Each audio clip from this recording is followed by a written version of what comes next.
கோவை அவினாசி ரோட்டில் உப்பிலிபாளையம் முதல் gold wins வரை 10.1 கிலோமீட்டர் தூரத்திற்கு மேம்பாலம் மாநில நெடுஞ்சாலைத்துறையால் கட்டப்படுகிறது. இதற்கென பெட்டி வடிவத்தில் கான்கிரீட் கார்டர்கள் தயாரிக்கப்பட்டு செக்மெண்ட் தொழில்நுட்ப முறையில் சாலைக்கான ஓடுதளம் அமைக்கப்பட்டு வருகிறது. மேலும் 10.5 மீட்டர் அகலத்திலும் சாலையின் இரு பக்கங்களிலும் சர்வீஸ் சாலைகளும் 1.5 மீட்டர் அகலத்தில் மழைநீர் வடிகால் மற்றும் நடைபாதையும் அமைக்கப்பட்டு வருகிறது. இரவு பகல் பாராமல் மேம்பால பணிகள் நடந்து வருவதால் அவினாசி சாலையில் கடும் போக்குவரத்து நெரிசல் நிலவுகிறது.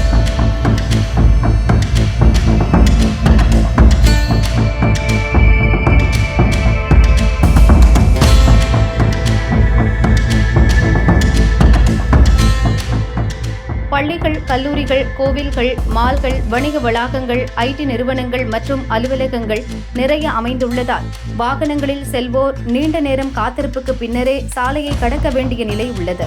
இந்நிலையில் நவ India, Peelamedu, hope college, சிட்ரா, KMCH மருத்துவமனை அருகில் என அவினாசி சாலையின் பல இடங்களில் மக்கள் பயன்படுத்தும் நடைபாதைகள் ஆக்கிரமிக்கப்பட்டு வருகின்றன.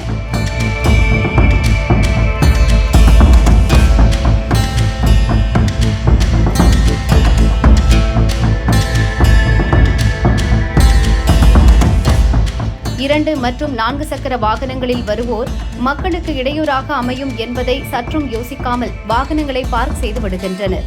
இதில் வாகனங்களை நிறுத்தக்கூடாது என போலீசார் எச்சரிக்கை பலகை வைத்தும் யாரும் அதை கண்டுகொள்வதே இல்லை.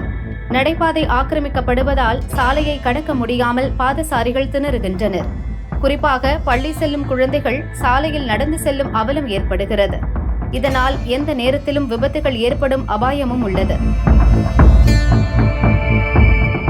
கோயம்புத்தூரில் இருக்கக்கூடிய பெரும்பாலான முக்கிய சாலைகள் டிராஃபிக் ஜாமாக இருக்குது. அதுக்கான காரணங்கள் பார்த்தீங்கன்னா சாலைகளினுடைய ஆக்கிரமிப்புகள். குறிப்பாக அவினாசி ரோட்டில் பார்த்தீங்கன்னா கோல்டு வின்ஸ்லேருந்து எடுத்தோம்னா உங்களுக்கு பீளமேடு வரைக்கும் சாலையினுடைய இரு பகுதிகளிலையுமே வாகனங்கள் கடைக்கு வரவங்களுமே உணவகங்களுக்கு வரவங்களுமே வெளியே நிறுத்திக்கிறாங்க, ரோட்டில் நிறுத்திக்கிறாங்க.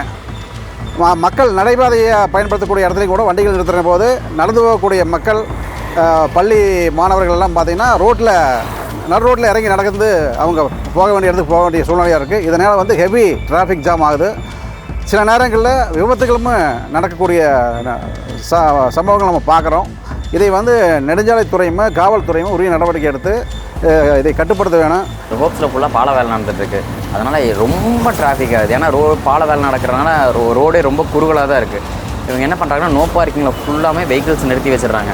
இதனால் என்ன ஆச்சுன்னா ரொம்ப டிராஃபிக் அதிகமாகும். நார்மலாகவே பார்த்தீங்கன்னா நவ இந்தியாவிலேருந்து சின்னிபாளையம் வரைக்கும் ரொம்ப டிராஃபிக்காக இருக்குது. ஆனால் இவங்க இந்த நோ பார்க்கிங்கில் ஃபுல்லாமே வண்டி நிறுத்துறதுனால அது ரொம்ப மக்களுக்கு இடையூறாக இருக்குது. எந்த வண்டியும் போக முடியறதில்ல. இன்ச் பை இன்ச்சாக நகர வேண்டியதாக இருக்குது.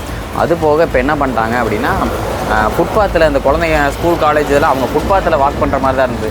இப்போ ஃபுட்பாத்துலேயும் பார்த்திங்கன்னா 2 வீலர் ஃபுல்லாக நிறுத்திடுறாங்க. 2 வீலரு, அவங்க சைக்கிள், அவங்க தேவையான எல்லாத்தையும் கொண்டு அதுக்கு அங்கே பண்ணிடுறாங்க. அதனால் அங்கே எந்த இதுவுமே போக முடியறது. அவங்க ரொம்ப சிரமப்படுறாங்க. கிருஷ்ணமாலா ஆகட்டும், சர்வஜனா ஆகட்டும், அந்த ஸ்கூல் ஸ்டூடெண்ட்ஸ் எல்லாம் ரொம்ப சிரமப்படுறாங்க. போயிட்டு வர முடியல அந்த ஃபுட்பாத்தில். இப்போ அவினாசி ரோட்டில் பாலம் கட்டிகிட்டு இருக்கனால ரொம்ப டிராஃபிக்காக இருக்குது. சாலை ஓரத்தில் பார்க்கிங் இருக்கனால நோ பார்க்கிங்கில் பைக்கு நிறுத்துறதுனால பொதுமக்கள் போகிறவங்க, ஸ்கூலுக்கு போகிறவங்க, காலேஜ் போகிறவங்களும் ரொம்ப சிரமமாக இருக்குது. கிராஸ் பண்ணவும் ரொம்ப சிரமமாக இருக்குது. ஏன்னா அடிக்கடி ஆக்சிடெண்ட் ஆகுது கிராஸிங்கில். அதனால் கொஞ்சம் போலீஸ் அக்கறை எடுத்து அந்த நோ பார்க்கிங்கில் உள்ள பைக்கெல்லாம் கொஞ்சம் அப்புறப்படுத்தினா நல்லாயிருக்கும். இப்படி நோ பார்க்கிங்கில் போகிறவங்களுக்கு ஏதாவது தனியாக ஒரு இடம் வச்சு அவங்க பார்க்கிங் பண்ணுற மாதிரி வசதி பண்ணால் இன்னும் நல்லாயிருக்கும். சார், இப்போ அவினாசி ரோடு மேம்பால வேலை நடந்துட்டு இருக்கு. ஆனால் இப்போ என்னன்னா சார், பீளமேடு, யசோ பங்க், நவ இந்தியா, அப்புறம் KMCH கிட்டீங்க சார். இந்த இடங்கள்லாம் ஸ்கூல், காலேஜ் இருக்கு, ஹாஸ்பிட்டல்ஸ் இருக்கு. ஆனால் இந்த நோ பார்க்கிங் பூரா வாகனங்கள் நிறுத்திடுறாங்க சார். சரி, ஓகே, நம்ம கேஸ் கொடுத்துங்க. ஆனால் ஆல்ரெடி நம்ம போக்குவரத்து துறை சார்பில் அங்கே நோ பார்க்கிங் போர்டெல்லாம் வச்சிருக்குங்க சார். ஆனாலும் இவங்க தொடர்ந்து நிறுத்திட்டு இருக்காங்க சார். அதான் பிரச்சனை. சரி, ஓகே, நான் கேஸ் கொடுத்துருக்கேன். சரி சார். பொதுமக்களுக்கு இடையூறாக நிறுத்தப்படும் வாகனங்களுக்கு அபராதம் விதிக்கப்பட்டு போலீசார் கண்காணிப்பில் ஈடுபட வேண்டும் என்பதே பொதுமக்களின் கோரிக்கையாக உள்ளது.